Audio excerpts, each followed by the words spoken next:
जय शिव गोरख। प्रिय श्रोताओं, आप सुन रहे हैं स्कंद पुराण और आज आप सुनेंगे स्कंद पुराण का भाग 34 तथा माहेश्वर खंड भाग 33। पिछले भाग में आपने सुना कि महर्षि नारद मुनि अपने निवास स्थान के लिए पूरी पृथ्वी का भ्रमण करते हुए भृगु ऋषि के पास पहुंचे और भृगु ऋषि जी ने महर्षि नारद को बताया कि ऋषिवर, आपको रहने के लिए एक पवित्र स्थान माही नदी है। जिस तट से माही नदी समुद्र में मिलती है वह तट पवित्र है। अब इससे आगे की कथा आप इस भाग 34 में सुने। श्रोताओं, महर्षि नारद मुनि समुद्र के तट पर माही स्थान पर बैठे हुए विचार कर रहे थे, यह पृथ्वी, यह भूमि मुझे किस प्रकार मिल सकती है। उसी समय वहाँ समुद्र के पवित्र संगम में स्नान करने के लिए बहुत से ऋषि मुनि आ पहुंचे। तब नारद मुनि अर्जुन से बोले कि अर्जुन, मैंने उन सब से पूछा, हे महाबाहो, आप लोग कहाँ से आए हैं? तब वे मुझे प्रणाम करके बोले, मुने, हम लोग सौराष्ट्र देश में रहते हैं, जहाँ के राजा धर्मवर्मा है। राजा धर्मवर्मा ने दान का तत्व जानने की इच्छा से बहुत वर्षों तक तपस्या की। तब आकाशवाणी ने उनसे एक श्लोक कहा। वह श्लोक इस प्रकार है। प्रिय श्रोताओं, मैं इस श्लोक का हिंदी में अनुवाद सुना रहा हूँ। उन्हें आकाशवाणी हुई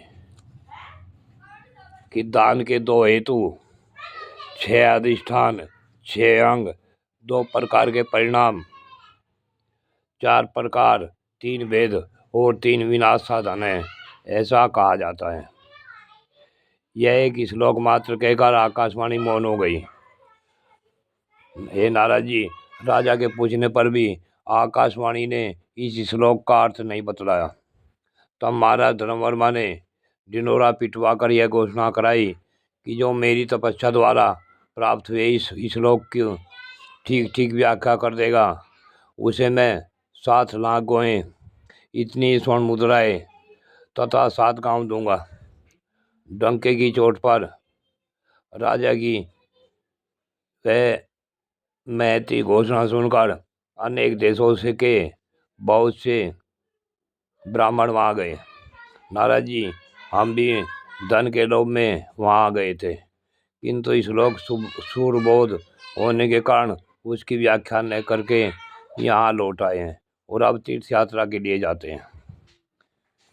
नारद मुनि बोले, अर्जुन, उन महात्माओं की यह बात सुनकर मैं बहुत परेशान हुआ और उन्हें विदा करके सोचने लगा, आहो, इस स्थान की प्राप्ति के लिए मुझे अच्छा उपाय मिल गया, इसमें संशय नहीं। इस श्लोक की व्याख्या करके मैं विद्या के मूल्य पर राजा से यह स्थान और धन दोनों प्राप्त करूंगा। ऐसा करने पर मुझे प्रतिग्रह नहीं मांगना पड़ेगा। अब मेरा दुर्लभ मनोरथ सिद्ध हो गया। यद्यपि यह श्लोक अत्यंत दुर्बोध है, तथापि मैं इसे अच्छी तरह जानता हूँ। एक कुंती नंदन, इस प्रकार विचार करके मुझे बड़ा हर्ष हुआ।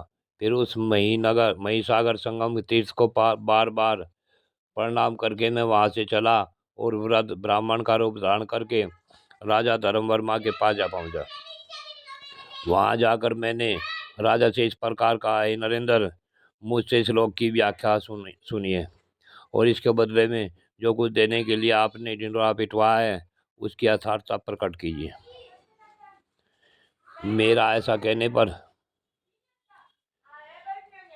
राजा बोले, ब्राह्मण, ऐसी बात तो बहुत अधिक श्रेष्ठ ब्राह्मण कह चुके हैं, परंतु कोई भी इसका वास्तविक अर्थ नहीं बता सका।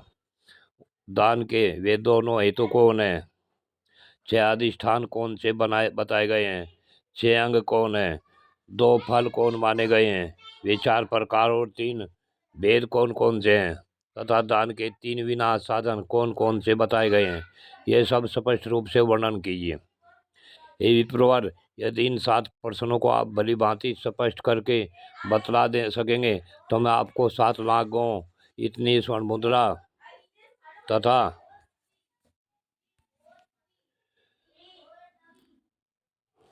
7 गांव दे दूंगा। यदि नहीं बता सके तो खाली हाथ अपने घर लौट जाइएगा।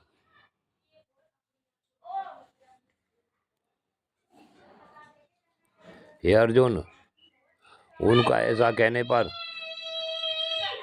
राजा धनुवर्मा से मैंने कहा, राजन, दान के 2 हेतु हैं, उन्हें सुनिए। दान का थोड़ा होना या बहुत होना अब बुद्धि का कारण नहीं होता, अपितु श्रद्धा और शक्ति ही दानों की वृद्धि और अक्षय में कारण होती है। इनमें से श्रद्धा के विषय में ये श्लोक है। शरीर को बहुत क्लेश देने से तथा धन की राशियों से सूक्ष्म धर्म की प्राप्ति नहीं होती। श्रद्धा ही धर्म और अद्भुत तप है।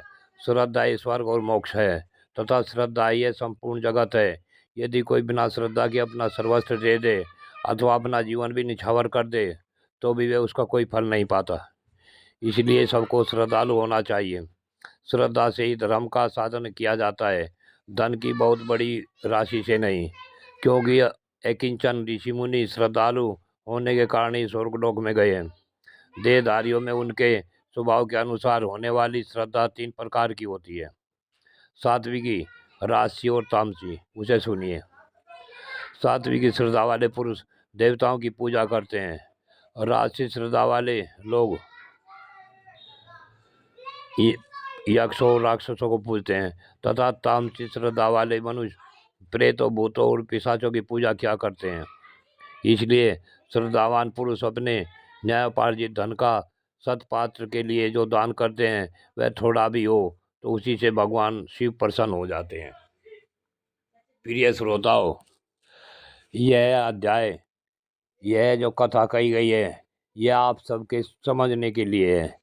कृपया इस कथा को जरूर ध्यान से पढ़ें, सुनें और इस पर अमल करने की कोशिश करें।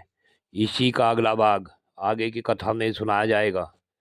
यहाँ यह कथा पूर्ण होती है, आगे की कथा अगले भाग में। जय शिव गोरक्ष।